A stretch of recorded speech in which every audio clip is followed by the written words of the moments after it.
에스라는 바벨론의 포로로 간 포로민 가운데 한 사람이요, 그러나 백성들의 지도자였습니다. 주전 458년에 아닥사스다 제1세가 유대인 포로민족들에게 해방령을 선포했고, 모두 다 자기의 고향에 돌아갈 수 있는 그런 길을 열어주었습니다. 그때 에스라는 1496명의 신앙의 동지들과 결속해서 이스라엘 재건의 망치를 들고 예루살렘으로 돌아오게 되었습니다. 무너진 제단을 다시 수축하고 황폐한 나라를 다시 재건하는 이 땅의 그 황무함을 하나님이 내려다보시고 다시 회복의 길을 열어주시기를 간절히 소망하면서 돌아왔습니다. 와보니 기가 막힙니다. 하루 한 끼를 제대로 먹는 백성이 없을 정도로 극히 가난했고, 외적들의 침공으로 말미암아서 자본들이 일어나서 문화적인 타락, 신앙적인 타락, 이루 말할 수 없이 국가는 영적으로 퇴폐하게 되어져 있었습니다. 이 기막힌 현실 앞에서 에스라는 어떻게 해야 할 것인가? 그는 고요히 생각하다가 수문 앞 광장 앞에 대성회를 소집하게 됩니다. 7월 10일 날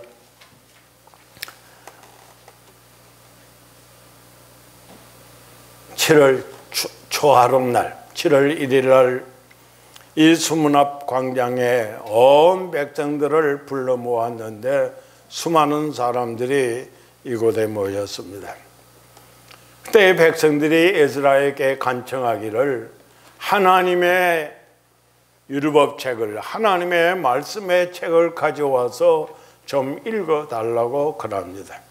에스라는 높은 단에 서서 이 하나님의 말씀의 율법책을 펼쳐가지고 낭독하기를 시작합니다. 자그마한 집회는 7일간 연속으로 계속되었습니다. 아침부터 저녁까지 하나님의 말씀을 읽고, 이 말씀을 듣는 백성들은 가슴을 치면서 통곡합니다. 이 월하게이드의 이 수문 앞 광장의 이 대집회, 이것은 이스라엘을 다시 살리는 굉장한 집회가 되어졌던 것입니다. 1974년 미국의 가장 비참한 사건인 닉슨 대통령이 백악관에서 탄핵을 당하고 쫓겨난, 백악관에 걸어 나오는 이러한 비극이 연출됩니다. 왜? 워싱턴의 워라게이트 아파트먼트에 이 집권당인 공화당이 민주당 본부를 침입을 합니다. 이 사건이 발발하자 공화당에서는 무슨 방법, 무슨 수단을 다 동원해가지고 거짓에 또 거짓으로 덮고, 거짓을 또 거짓으로 덮고, 이것을 아니라고 진실을 은폐하려고 가진 수단 방법을 다 동원했지만은 안 됩니다. 결국은 대통령이 탄핵을 당하고 백악관에서 걸어 나와야 되는 비극이 연출된 것이 워라게이트 사건입니다. 에스라의 워라게이트 사건은 온 백성이 회개하고 하나님께로 돌아와서 새로운 나라가 건설되는 워라게이트 사건입니다. 워싱턴의 워라게이트 사건은 거짓에 또 거짓을 덮고 또 거짓을 덮다가 마지막에는 대통령이 백악관에서 쫓겨나는 탄핵 사건이 벌어진 것입니다. 어떻게 돼야 되는 것입니까? 우리는 어떻게 해야 하는 것입니까? 우리가 어떻게 살아야 하나님 앞에 영광이 되며 내가 살 수 있는 길입니까? 잠언 28장 13절이 우리에게 그 길을 가르쳐 줍니다. 자기의 죄를 숨기는 자는 형통하지를 못하나 죄를 자복하고 버리는 자는 불쌍히 여김을 받으리라고 말씀합니다. 자기의 죄를 숨기는 자는 형통하지를 못합니다. 자기의 죄를 자복하고 버리는 자가 하나님 앞에서 은혜를 받게 되고 살 길을 얻게 된다는 사실입니다. 오늘 우리의 성경은 하나님 앞에서 돌아서서 하나님 앞으로 완전히 돌아가기를 원하는 사람들에게 두 가지의 세계를 가르쳐 줍니다. 하나는 모든 죄를 자복하고 철저하게 회개하라. 또 다른 하나는 하나님 앞에 이제는 철저하게 결심을 하라. 하나는 정적이요 감성적인 철저한 이런 회개 운동이요, 다른 하나는 의지적이요 결정적인 하나의 결단을 하는 이런 두 가지의 세계를 오늘 우리의 성경은 제시하고 있습니다. 사람은 철저하게 하나님 앞에 범죄한 것을 솔직하게 구체적으로 회개해야만이 합니다. 그리고 회개한 사람들에게는 결단이 주어져 있어야 됩니다. 이제는 어떻게 살아야 되겠다고 하는 철저한 결단이 있어야만이 합니다. 여기 하나님의 백성들은 결단합니다. 첫째, 이제는 동맹군을 절대로 의지하지 아니하겠습니다. 하나님만 의지하겠습니다. 동맹군들을, 연합군들을 의지하지 아니하겠습니다. 이제는 모든 전쟁 준비를 다 포기하겠습니다. 말을 타지 않겠습니다. 기마병을 다 해체하겠습니다. 이런 결단을 합니다. 그리고 또 다른 하나는 이제는 우상 숭배를 하지 않겠습니다. 우상은 절대로 우리가 섬기지를 않겠습니다. 이런 철저한 결심을 가지고 하나님께로 돌아옵니다. 종종 우리 예수 믿는 사람들이 하나님 앞에 회개하는 척하지만은 철저한 의제적인 결단이 없을 때가 너무 많이 있습니다. 그 회개는 진실한 회개라고 할 수가 없습니다. 옷을 찢지 말고 형식적인 회개보다 마음을 찢어라. 철저한 결단이 하나님 앞에 완전한 결단과 하나님 앞에 돌아오는 것을 하나님이 기뻐하시기 때문입니다. 성경은 말씀하고 있습니다. 어디서 돌아올 것인가? 14장 1절에 내 하나님 여호와께로 돌아오라. 내가 불의함으로 말미암아 엎드러졌네. 내가 불의함으로 말미암아 엎드러졌네. 불의함으로 말미암아 엎드러졌나니 그곳에서 돌아오라고 말씀합니다.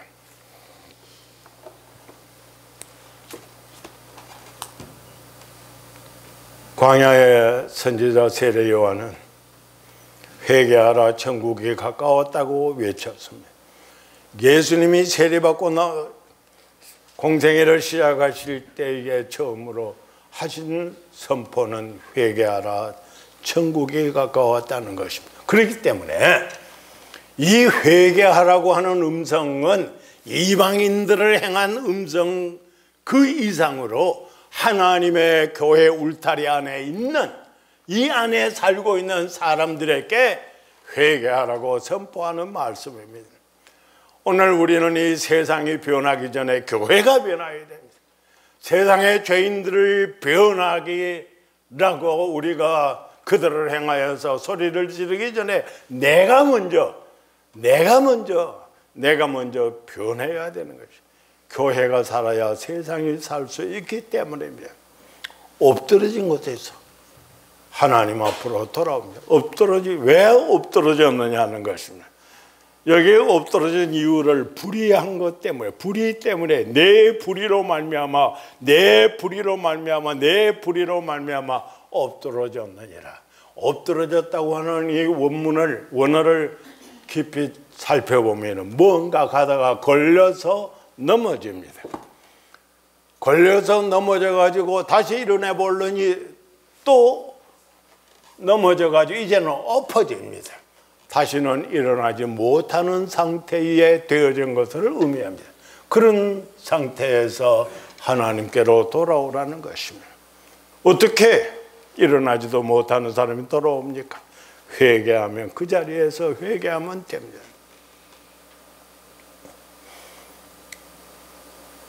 아장 걷는 아이를 손잡고 길거리에 나간 엄마가 이 아기가 무엇에 걸려서 넘어져 가지고 무릎이 깨지고 손바닥이 깨지고 피가 나오면 얼마나 마음이 아픕니까? 가슴이 아프겠습니까? 그런데 한 아기의 이런 넘어짐도 고통스럽고 괴로운데 이 지구상의 수많은 하나님의 자녀들이 이 세상의 탕류를 마시고 비틀거리다가 취해서 넘어지고 쓰러져 가지고 일어나지 못하고 엎드러져 있는 그 모습을 하나님이, 사랑의 하나님이 보신다면 얼마나 괴롭겠습니까? 우리는 길거리에 나가서 술 취해서 비틀거리는 사람을 보면서 손가락질을 합니까? 아마도 그들은 우리를 향해서 너는 죄악의 탕류를 마시고 세상에 취해서 비틀거리지 않느냐고 나를 향하여 손가락질을 하지 않는다고 어떻게 장담할 수 있겠는가 말입니다. 교회를 향하여서, 예수 믿는 사람들을 향하여서 너는 왜 비틀거리느냐? 너는 왜 세상에 취해서 비틀거리느냐? 왜 넘어지느냐? 엎드러져 있느냐? 우리 하나님께서 가슴을 쓰다듬으면서 탄식할 것입니다. 불의는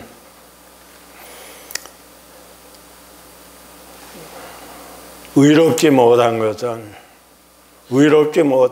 어떤 경우에라도 우리들에게 유익하지 못하고 우리를 넘어지게 하고 엎드러지게 하는 것입니다. 이런 자리에서 우리는 어떻게 해야 될 것인가? 하나님의 말씀만이 우리에게 삶의 길을 열어주시기 때문에 이젠 하나님께 돌아와야 됩니다. 내 자신이 엎드러진 존재인 것을 알 때 이제는 하나님께로 돌아옵니다. 2절에 우리가 수송아지를 대신하여 입술의 열매를 주게 되리이다. 너는 말씀을 가지고 여호와께로 돌아오라. 우리가 이제는 입술의 열매를 주님께 드리겠습니다. 이 2절의 말씀은 굉장합니다. 먼저 처음에는 말씀을 가지고, 너는 말씀을 가지고 여호와께로 돌아오라. 대답은 우리가 입술의 열매를 주님께 드리겠습니다. 하나님 앞에 나아갈 때 우리는 빈손으로 나아가는 것이 아닙니다. Freedom is not free. 자유는 공짜가 아니란다면 하나님의 은혜를 헛되이 받을 수는 없다는 사실은 오늘 하나님께서는 풍성한 은혜를 우리에게다가 베풀어 주셨습니다. 그런데 하나님 앞에 할 말을 가지고 나와야 됩니다. 내가 어떤 사람입니다. 하나님, 내가 이러이러한 모습으로 나왔습니다. 이러이러한 찢어진 상처를 가지고 나왔습니다. 내가 이렇게 세상에서 실패했습니다. 하나님 앞에 뭔가 할 말을 가지고 나오라는 것입니다.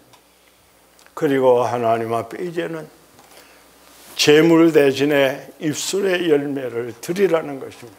입술의 열매를 가지고 나오라는 것입니다. 이것이 회개의 자세입니다. 수송아지를 대신하여 입술의 열매를 주님께 드리리이다. 우리 하나님 앞에 나오는 성도가 입술의 열매를 드려야 하는데, 히브리서 13장 15절은 우리가 예수로 말미암아 항상 찬송의 제사를 하나님께 드리자. 이는 그 이름을 증언하는 입술의 열매라고 말씀합니다. 우리가 하나님 앞에 찬양하는 이 자체가 우리의 입술의 열매라는 거예요. 왜? 이 찬양은 모든 것이 다 포함되어져 있기 때문입니다. 찬양은 하나님께 대한 감사가 있습니다. 찬양을 우리가 노래로 하는 기도가 있습니다. 찬양에는 우리가 노래로서 하는 설교가 있습니다. 찬양에는 우리가 노래로서 하는 신앙 고백이 있습니다. 찬양에는 우리가 하나님 앞에 내 전신을 바쳐 드리는 헌신의 표현이 있습니다. 그렇기 때문에 성도들의 입에서 나오는 이 찬양이야말로 올바른 입술의 열매인 것입니다. 무수한 재물이 하나님 앞에 소용이 없습니다. 우리 성도의 심장에서 끓어나오는 이 찬양이 우리 하나님 앞에 드려지는 올바른 재물이 될 수가 있다는 것입니다.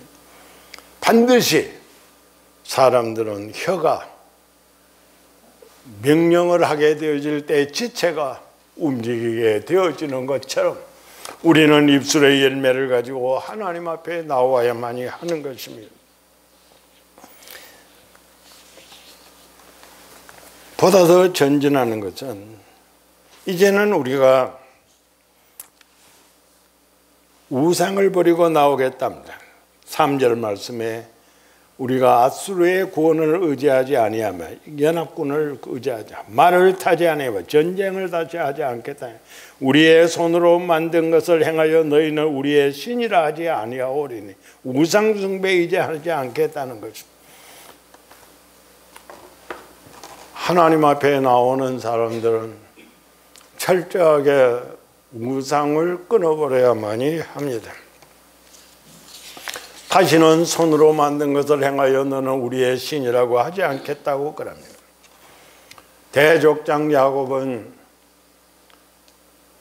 망명생활을 끝이고 돌아올 때에 옛날 베델에서 만났던 그 하나님께 서원한 대로 베델에 가서 하나님 앞에 제사를 드리기를 원합니다. 그래서 자기의 가족들을 다 모아놓고 내가 이제 베델에 올라가서 하나님 앞에 제사를 하려고 한다. 같이 가자. 그렇게 가족들께 이야기했더니 그 가족들이 제일 먼저 한 일이 무엇입니까?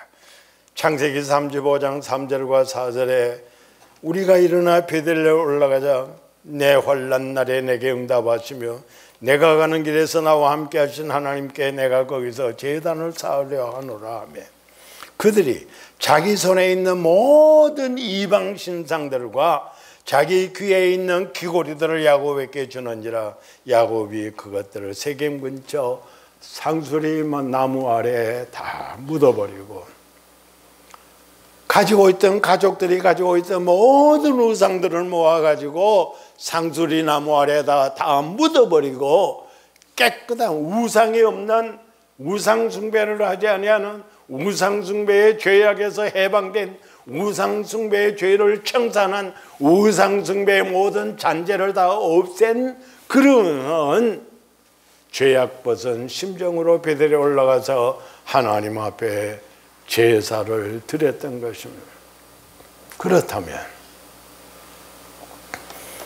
그렇다면 오늘 우리는 십계명을 하나님께로부터 받은 거룩한 계명으로 아는데 우리 하나님께서 제10계명 1, 2계명에 너는 나 외에 다른 신을 두지 말라. 출애굽기 20장 3절서 5절까지 있는 이 거룩한 말씀 앞에서 우리는 우상 숭배가 얼마나 무서운 죄악인 것을 알게 됩니다. 너를 위하여 새긴 우상을 만들지 말고 또 위로 하늘에 있는 것이나 아래로 땅에 있는 것이나 땅 아래 물속에 있는 것에 어떤 형상이든지 만들지 말며 그것들에게 절하지 말며 그것들을 섬기지 말라. 만들지 말라, 섬기지 말라, 절하지 말라. 만들어서도 안 되고 섬겨서도 안 되고 절하지도 해서도 안 되는 거죠. 그러면 우리는 그것을 하지 아니하니까 됐습니다. 여러분들은 우상 만들지도 않았으니까 됐고 섬기지 않았어도 됐고 절하지 않았으니까 됐습니까? 다행이고 감사절이죠. 그러나 현대의 모든 인간들에게는 우상이 있습니다. 골로새서 3장 5절과 6절에 현대인들의 우상에 대하여서 성경이 날카롭게 지적을 하고 있습니다.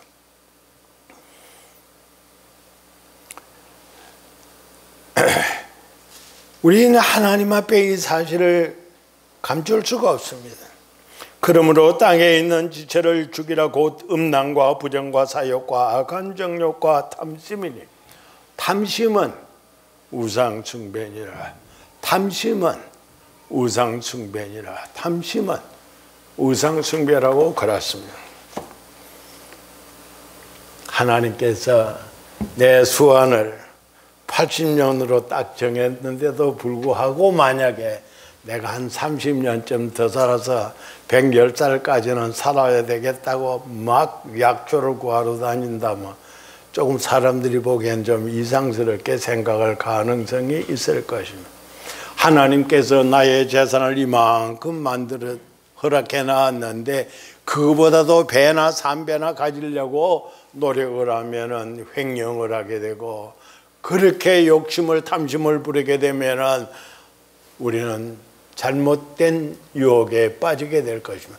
하나님께서 나의 지위를 이만큼 해놨는데 그보다도 더 높은 자리로 올라가려고 탐심을 가지게 되어진다고 할 것 같으면은 다른 사람들을 모략 중상에서 끌어내리고 자기가 거기에 올라가려고 하는지 모릅니다. 그렇기 때문에 현대인의 우상이 뭐냐? 탐심이라. 탐심이 현대인의 우상이라고 말씀하고 있습니다. 오늘 우리 성도들이 가장 쉽게 아무 생각 없이 짓는 죄 중에 하나가 탐심입니다. 지나친 욕심을 가지는 것입니다. 분복 외에 하나님이 내게 허락하시지 않는 부분까지 우리가 가지려고 하는 것은 우상 숭배입니다. 그렇기 때문에 적당하게 감사하고 내 은혜가 내게 족하다고 말씀하신 하나님의 말씀 앞에서 우리는 모든 상황에 감사하면서 하나님의 은혜는 내게 만족한다. 더 이상 우리는 욕심부리라고 하지를 말아야 됩니다. 돌아와야 됩니다. 우상을 버려야 됩니다. 우리의 우상들을 다 태워주실 성령의 불이 임해서 우리의 심령 속에 있는 탐심의 우상들을 다 태워주셔야만이 합니다. 하나님께 돌아오면 하나님이 분명히 번영의 복을 약속하고 계십니다. 5절서 7절까지의 이 사실이 말씀하고 있는데 4절서 7절까지 이 사실을 말씀하고 있는데 4절에 내가 그들의 반역을 고치고 기쁘게 그들을 사랑하리니 나의 진노가 그에게서 떠났습니다. 여러분, 이 호세아 14장 4절의 말씀 속에 등장하고 있는 세 가지의 동사를 여러분들이 잊어버려서는 안 돼요. 언제나 한번 음미해 보시기를 바랍니다. 여기 4절에 내가 그 반역을 고치고, 하나님이 고쳐주신다. 둘째로는 그들을 사랑하리니, 사랑한다고 하는 동사. 세 번째로는 떠난다고 하는 동사가 있습니다. 우리 하나님께서는 하나님께로 돌아오는 하나님의 백성들의 지난날 반역한 것을 다 고쳐주시겠다고 그럽니다.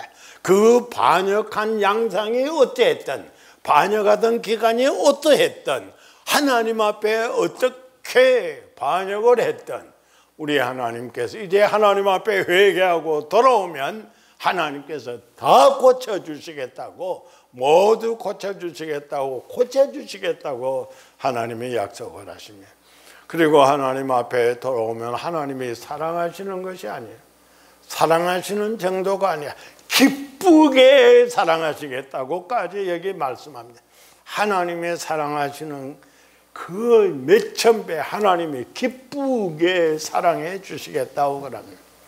그리고 하나님의 놀라운 복을 약속을 하고 있으면 이제는 나의 진노가 그에게서 떠난다.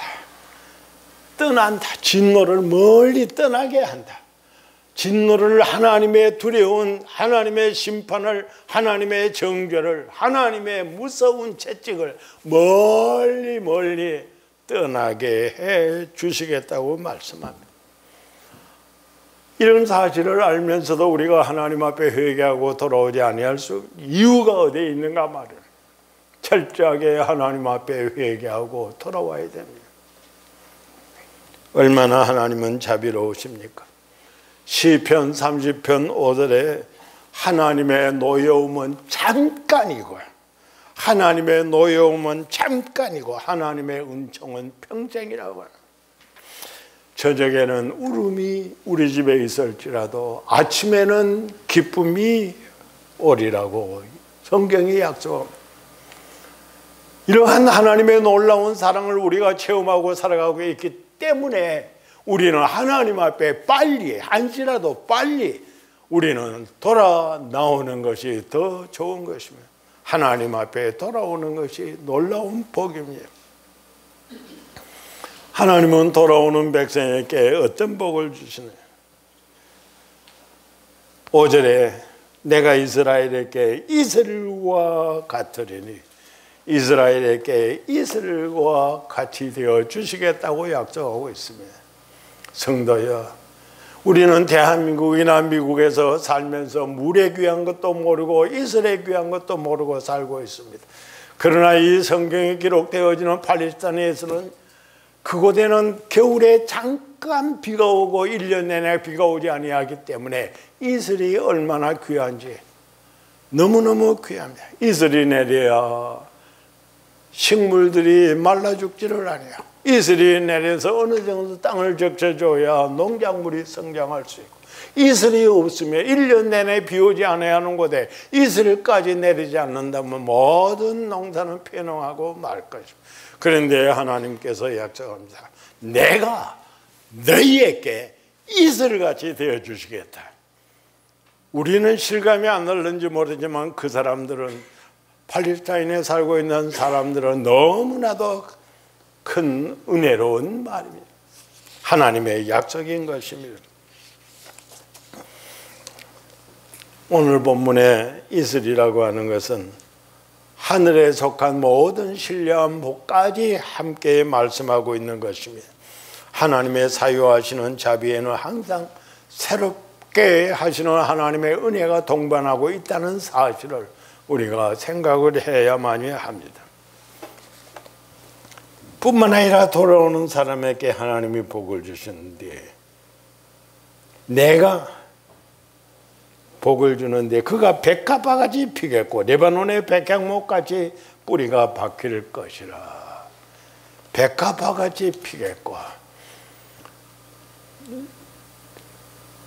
지난 겨울 정원에서 싹 말라 죽은 백합화, 그러나 그 속에 있는 뿌리까지 죽지는 아니하고 있다가 봄이 되어져서 따뜻한 기운이 온 정원을 뒤덮을 때 나도 모르는 사이에 어느 순간에 싹이 나오고 어느 순간에 자라서 그 간 향기를 뿜기는 꽃을 만발하고 있다는 사실을 생각할 때, 이 백합화는 빨리 자라고 빨리 꽃피고 빨리 아름다운 향기를 뿜겨내주고 있습니다. 이 백합화 향기를 저는 무척 좋아합니다.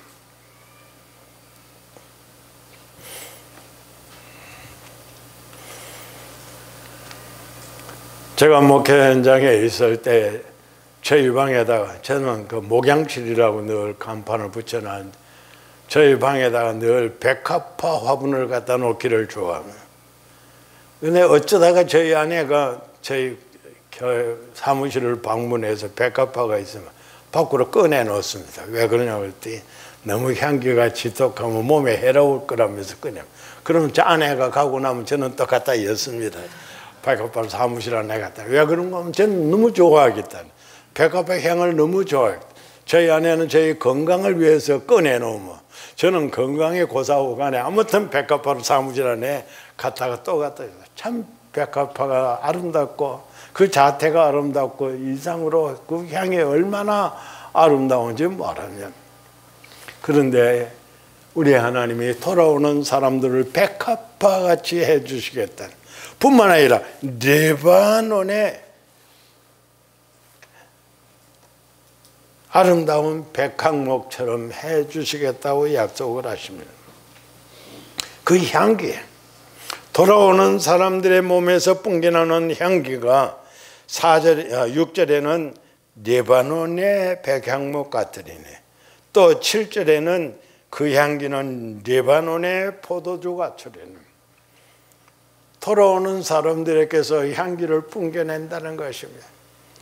죄악으로 만신창이 나서 세상에 더러운 것에 몸을 굴러가지고 형편없이 된 사람들, 참으로 몸에서 악취만을 풍겨나고 있는 그러한 사람들이 하나님 앞에 돌아올 때 하나님께서는 그에게 레바논의 백향목 같은 향기, 레바논의 포도주 같은 향기를 뿜겨내주도록 해주시. 하나님의 놀라운 사랑이 그렇게 우리에게 은혜를 베풀어 주십니다.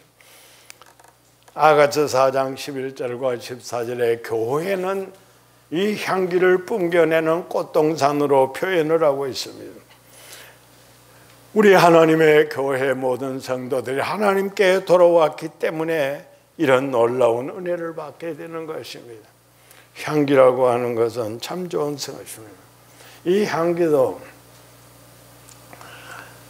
제가 대전중앙교회 가서 목회 사역을 할 때 주일학교 교사 강습회를 하는데, 저는 열심히 한다고 막 하는데 경상도 사람이 되고 나면 열심히 하면 향기란 말하고 한기 그러면 선생님들이 그래가지고 와그러 웃다 나중에 한다면, 목사님은 여기까지만 하면 향기란 말은 우리가 하겠습니다. 경상도 사람이 향기란 말을 잘 못하죠. 그래도 저는 향기가 되면 참 좋겠습니다. 우리 인간들은, 오늘 우리 하나님의 교회 하나님의 백성들은 그 어느 성직자가, 어느 교직자가, 어느 직분자가, 어느 교회에 고위직분자가 개인적인 어떤 잘못한 것으로 말미암아서 여지없이 인간의 냄새를 세상에다 뿜겨내고 교회의 더러운 냄새를 밖으로 뿜겨내는 사람들이 없지 않습니다. 고린도후서 2장 14절 16절에 항상 우리를 그리스도 안에서 이기게 하시고 우리로 말미암아 각처에서 그리스도를 아는 냄새를 나타내시는 하나님께 감사하라. 우리는 구원받는 자들에게나 망하는 자들에게나 하나님 앞에서 그리스도의 향기니, 이 사람에게는 사망으로부터 사망에 이르는 냄새요, 저 사람에게는 생명으로부터 생명에 이르는 냄새를. 누가 이를 감당하려? 너는 그리스도, 우리는 그리스도의 향기. 내가 만들어주는 것도 아니고 내가 억지로 하고 싶어되는 것도 아니고, 하나님이 우리를 보실 때 우리가 하나님 앞에 돌아오면 하나님은 우리를 그리스도의 향기로 만들어 주셨다는, 이 놀라운 복을 받고 있는데도 불구하고 우리가 이 사명을 감당하지 못한다면 하나님 앞에 죄송합니다. 우리 하나님께서는 하나님께로 돌아오는 모든 회개하는 사람을 당신의 보호와 권능 아래에 두십니다. 평안을 누리게 해주십니다. 기쁨과 방어가 되어 주십니다. 여호와 하나님은 사랑의 우리 아버지이시기 때문에 당신의 백성들에게 열매를 맺도록 생명의 근원이 되어 주십니다. 이슬이 되어 주십니다. 놀라운 은총을 베풀어 주십니다. 어느 유치원 선생님이 자모 회의를 마치고 난 다음에 자모들에게 전부 종이를 한 장씩 주면서 당신의 자녀들이 앞으로 어떤 사람이 되었으면 좋을지를, 그 희망사항을 적어달라고. 그러니까 막 어떤 사람은 학교 선생님, 어떤 사람은 기술자, 어떤 사람은 학자, 어떤 사람은 의사, 뭐 어떤 사람은 판사, 검사, 어떤 사람은 막 써내놨습니다. 그런데 한 어머니가 너무 대조적인 그 글을 썼습니다. 내 아들은 미안합니다, 제 잘못입니다 하고 말할 줄을 아는, 그런 말할 줄을 아는 아들이 되기를 바랍니다. 미안합니다, 내 잘못입니다, 그렇게 말할 줄 아는 아들이 되기를 바랍니다. 왜 그런 아들이 위대한 사람이, 이 어머니가 원하는 것이 가장 큰 사람을 원한 것입니다. 왜 그런가 하면 이 세상의 소인배들은 절대로 남의 탓만 하고 내 탓을 모르는, 나를 모르고 삽니다. 다 남이 잘못했고 내가 잘못한 것은 하나도 없는, 남의 눈 속에 있는 조그마한 티를 빼려고 자기의 눈 속에 있는 들보를 모르고 살고 있는 인간들이기 때문에 내 탓입니다, 내 잘못입니다, 내가 잘못해서 이런 겁니다, 그 말할 줄 모르는 인간들.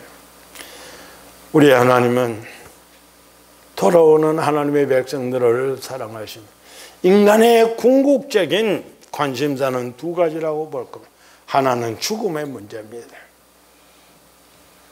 여러분, 죽음의 문제에 대해서 깊은 관심을 가진다면 철이 든 사람입니다. 내가 오늘 저녁에 죽는다면은 내가 천국 갈 거냐, 지옥 갈 거냐, 나는 구원받을 것이냐, 구원받지 못할 거냐, 이런 데에 대하여서 전심이, 가지심이 없는 사람은 철이 든 사람, 철이 아직도 안 든 사람입니다. 죽음의 문제 앞에서 심각한 관심을 가져야 됩니다.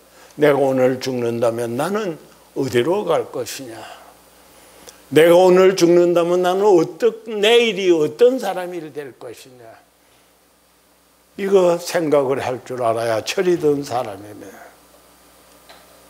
두 번째로는 죄악의 문제입니다. 인간이 죄 사함의 문제에 대하여 관심을 가진다면 그 사람은 생명 문제를 해결한 사람입니다. 생명 문제를 해결할 수 있는 길은 죄에 대한 관심을 가지는 거예요. 죄라고 하는 것은 자기가 가지고서 살 수 있는 것이 못 됩니다. 저의 참 어른과 같고 참 우리 가장 친근하게 가르쳐 주던 교수님 박윤선 목사님은 늘 이런 말씀하셔요. 독사를 가슴에다가 품고 살아도 죄를 심장 속에 품고 살지는 말아라. 가슴 속에 독사를 품고서 온 가슴이 다 뜯겨 죽는 한이 있어도 그것은 육신의 죽음에 불과한 것이지만은 죄를 심령 속에다가 감추고 살면서 회개하지 않으면 이것은 영원한 생명 문제, 천국과 지옥의 갈림길에 선 문제이기 때문에 심각한 것이라고. 사랑하는 성도 여러분들, 분명한 사실은 이것입니다. 모든 사람이 죄를 범했음에 하나님의 영광에 이르지 못합니다. 그러므로 죄를 지을 수 있는 것은 모든 사람들에게 가능성이 있으나 회개하는 사람이라면 더 위대한 사람입니다. 세상에서 죄를 안 지은 사람보다도 위대한 사람은 죄를 회개할 줄을 아는 사람입니다. 곁길로 나가지 아니하는 것보다도 더 위대한 것은 내가 곁길로 나간 것을 깨닫고 바른 길로 돌이키는 것이 더 위대한 것입니다. 하나님께로 돌아오는 매 순간마다 하루 24시간 매 초마다 하나님께로 돌아오는 뜨거운 마음을 가지고 여러분들의 앞날의 신앙생활이 승리의 길로 나아가시기를 십자가에 달리신 예수님의 이름으로 축복합니다.